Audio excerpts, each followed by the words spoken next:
Like, are we really taking over Gaza, or is this just a bullshit marketing ploy? Like, what is this, like some negotiation tactic with Israel? Like, what? Because like the look on Netanyahu's face when Trump was talking about taking over Gaza, it was like, what? You could see his face. He was just like, what the fuck are you saying? I have to say, I almost feel like it was worth the price of admission right there. Just to watch his face. Yeah, like, I, look, you want to let us in? Oh, you want us help? Okay, we're gonna set up bases there, and instead of someone was describing this on Twitter, instead of a response time to any action Israel takes taking days, it takes minutes. well, I am not a fan of Netanyahu's, as you probably know.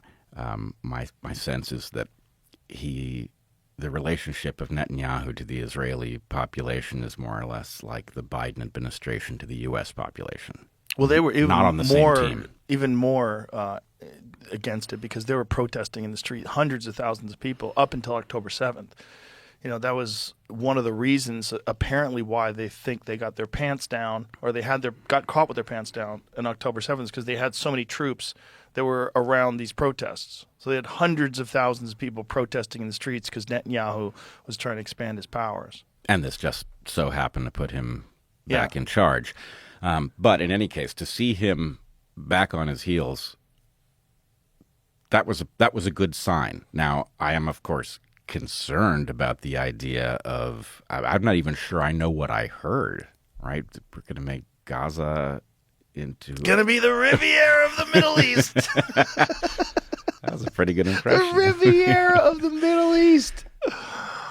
Oh my God. What a crazy time. And just to see all these politicians freaking out, that is amazing too. It's really amazing. It's amazing to watch. It's amazing to watch all these left-wing people suddenly.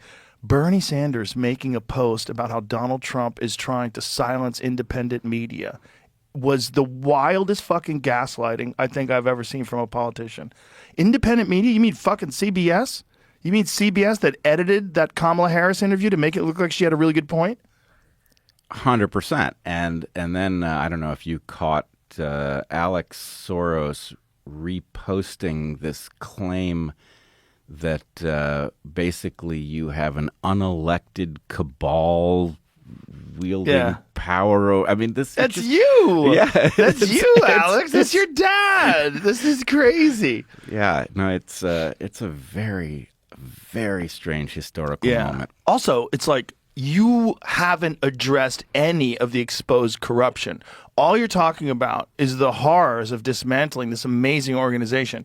What about all the shit that they've uncovered? There's not even a counter argument. Like, no, we need to fund gender fluid dance in fucking Turkey. like, what are you talking about? We need $200 million for Starbucks Keurig cups. What? Well, I mean, again,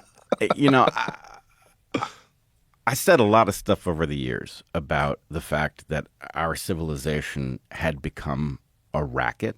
Yeah. And the fact that we were living in the era of malignant governance, and that basically I'm concerned as somebody who believes in good governance that there's almost no component of this that you couldn't remove and create an improvement, that's not a message you want. Right. I want a message in which we govern as lightly as possible, but we do it really, really well. And an era in which you can cut off any limb and the patient gets healthier, that teaches the wrong lesson about governance.